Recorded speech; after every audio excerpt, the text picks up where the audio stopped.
Sit super te Deus, et eius gratia abundat in vita tua.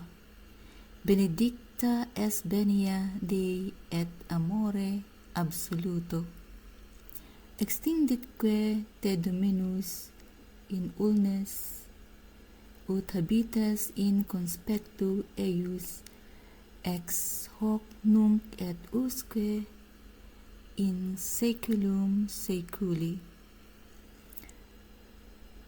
Caritas Dei nunquam excidit mos utem eius per crucem per lesum Christum Dominum nostrum, manifestatio Dei in carne, justificationem et salutem atulit animae nostrae in Domino resuscitatum crede et ex toto corde tuo crede.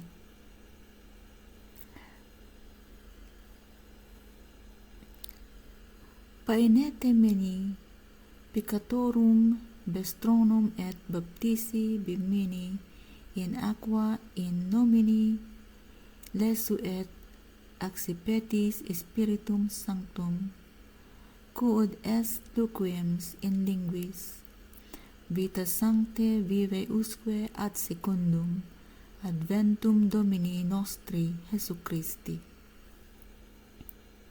Beata maneti confortate tibi remittuntur, serva orantes et custodi verba Dei in corde tuo. Ejus de simpliciter amat. Amen.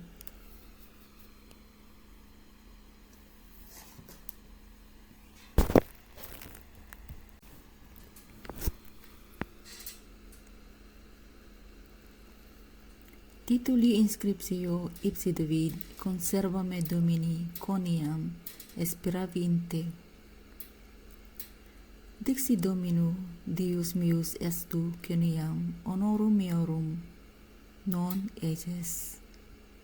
Sanctis qui sunt in terra, ejus, mirificavit omnes voluntates meas in is. Multiplicatae sunt infirmitates eorum postea, acceleraverunt non congregabo. Conventiculum eorum de sanguinibus, nec memor ero nominum eorum per labia mea. Dominus pars hereditatis mei, et calicis mei, tu es qui restitues hereditatem meam milhi. Punes desiderunt mihi in preclaris, et tenim hereditas mea preclara est mihi. Benedicam Dominum qui tribuit milhi intellectum, insuperet usque ad noctem ecrepuerunt me renes mei. Providebam Dominum in conspectu meus semper, quoniam ad extris est mihi, ne como vear. Propter hoc lectatum est cor meum, et exultavit lingua mea, in super et caro mea requiescet in spe. Quoniam non te relinques animam meam in inferno, nec dabit sanctum tuum videre corruptionem, notas mihi festivias vitei, ad in plebis me laetiacum vultu tuo delectationis in dextera tua usque infinem.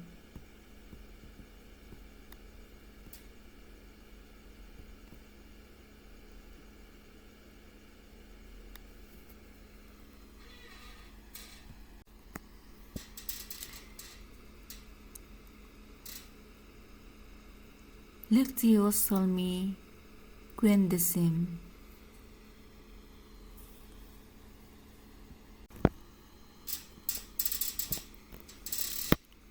Gratias ago tibi, quia vigilantes.